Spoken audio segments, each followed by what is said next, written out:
I wanted to ask you a little bit about the Four Freedoms Project, because in terms of shifting widely held perspectives,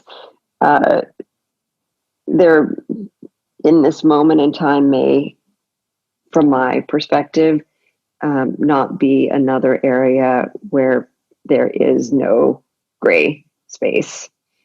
And that's in the realm of politics. And you guys put together the Four Freedoms Project and forefronted right away the idea that it was nonpartisan.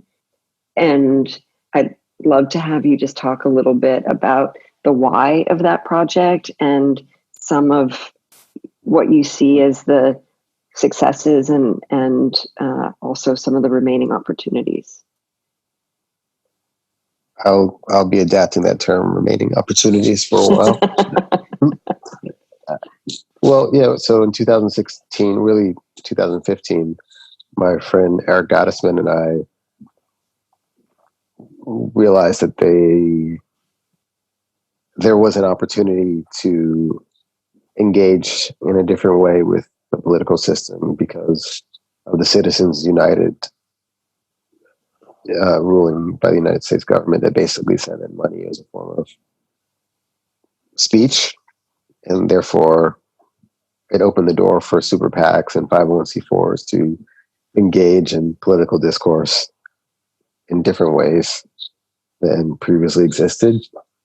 And we thought that it would be fun to start a super PAC as a conceptual art project because, fine art is often about crazy ideas and funny money, and so is politics.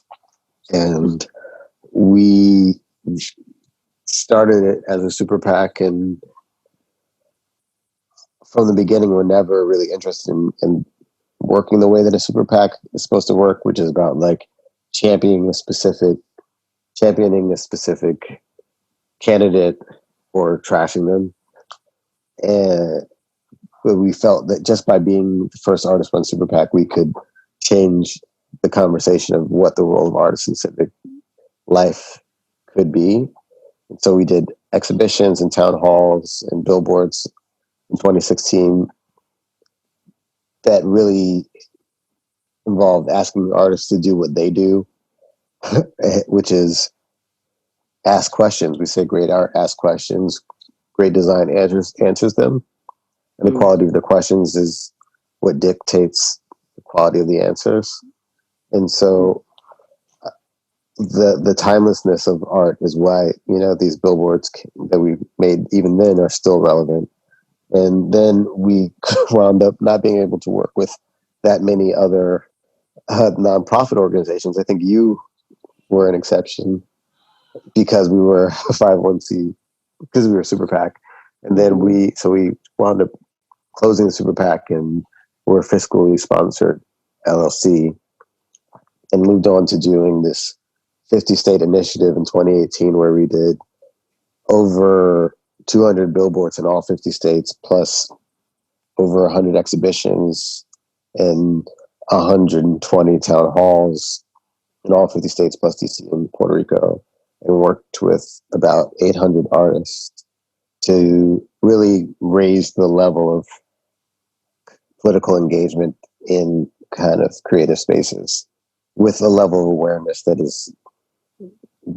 I don't think had been seen before.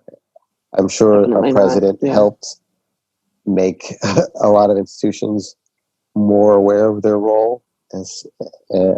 I also believe, though, that museums and galleries are civic spaces and artists are civic leaders, and that we haven't often seen ourselves as that and haven't often taken on the responsibility of leading in the ways that we could and should, because we are the storytellers of our generation. And if we're only telling stories in our small kind of areas, rather than speaking to the larger society, we miss incredible opportunities to make change. And so the change is inevitable.